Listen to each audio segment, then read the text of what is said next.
আসসালামু আলাইকুম এভরিওয়ান, কেমন আছেন সবাই? অনেক দিন পর হাজির হলাম আপনাদের সাথে ছোট্ট একটি ব্লগ শেয়ার করতে যাচ্ছি।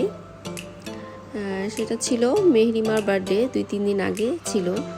তো আসলে আমরা বার্থডে সেলিব্রেট করা আসলে পছন্দ করি না, কিন্তু বাচ্চাদের জন্য করতে হয়, বাচ্চাদের আনন্দের জন্য। তো মেহরিমা এখন অনেক কিছুই বুঝে, সে বলে এভাবে সাজাবে, কেক আনবে।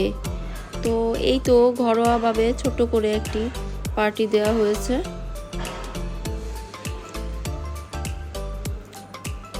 তো পরদিন মেহরিমা বেলুনগুলো ফোটাচ্ছে। তো সে বলছে, আম্মু দেখো আমি অনেক সাহসী।